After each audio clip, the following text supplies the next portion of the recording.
Homélie pour le 14e dimanche de l'année liturgique C. Thème: la vraie joie du disciple.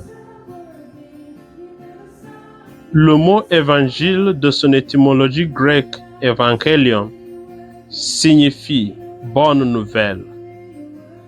Mais quand on lit le Nouveau Testament, on a l'impression que l'annonce de l'évangile est une aventure synonyme à la souffrance et rien de joie. C'est-à-dire, si quelqu'un dit « je vais annoncer l'évangile », c'est comme s'il est en train de dire « je vais me lancer dans une aventure où je serai persécuté, je vais souffrir ». Du coup, l'annonce de l'évangile fait peur, surtout dans notre monde d'aujourd'hui où monte l'hostilité à l'égard de l'évangile. L'expérience des disciples aujourd'hui nous laisse comprendre le vrai sens de l'évangile, un message qui libère et donne la joie du salut à celui qui l'entend et à celui qui l'annonce. Mais l'évangile ne peut pas être une bonne nouvelle pour un troisième personnage, Satan. L'accueil de la parole par le peuple ainsi que les guérisons et l'exorcisme par les disciples étaient des signes physiques du renversement de l'empire de Satan.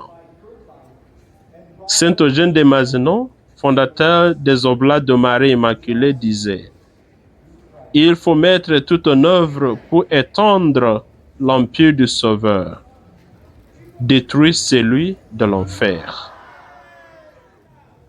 C'est l'accomplissement de ce que dit la première lecture.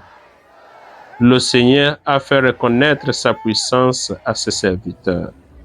Et le peuple est plein d'allégresse.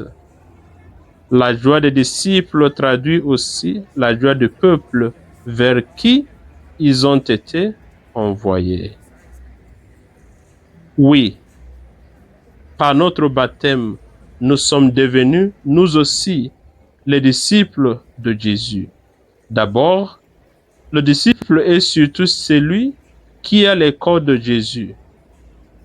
Le Maître a choisi et envoyé ceux qui l'ont écouté. C'est dire que pour être un bon disciple de Jésus, nous sommes appelés à nous rassurer que nous nous sommes mis à son école, car on ne peut pas donner ce qu'on n'a pas.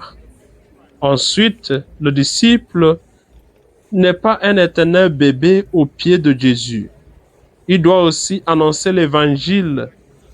Jésus voudrait que nous jouions le rôle d'intermédiaire entre lui et les païens, c'est-à-dire que d'un côté, on l'écoute, de notre côté, on l'annonce devant le peuple.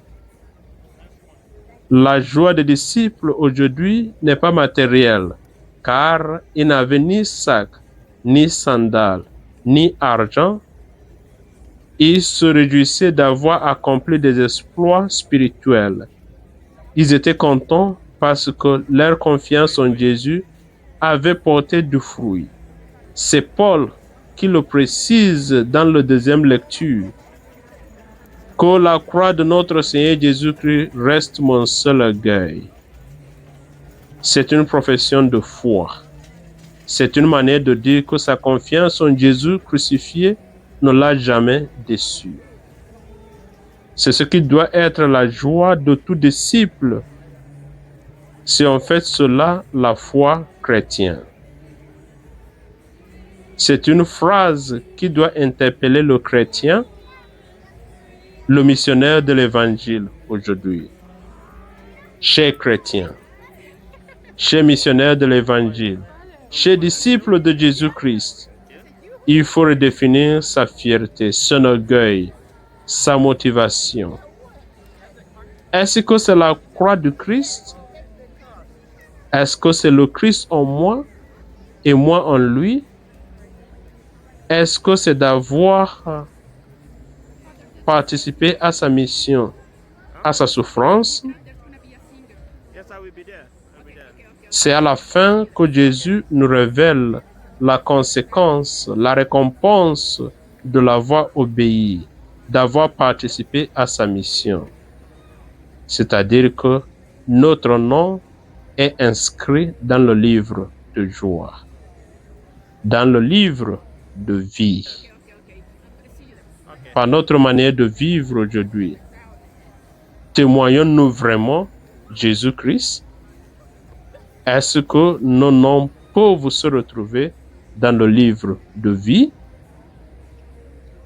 Bien-aimés dans le Seigneur, la moisson est abondante, mais les ouvriers sont peu nombreux. Jésus nous invite. Allons tous participer à cette moisson. Et que Dieu Tout-Puissant bénisse sa parole dans notre cœur. Au nom du Père et du Fils et du Saint-Esprit. Amen.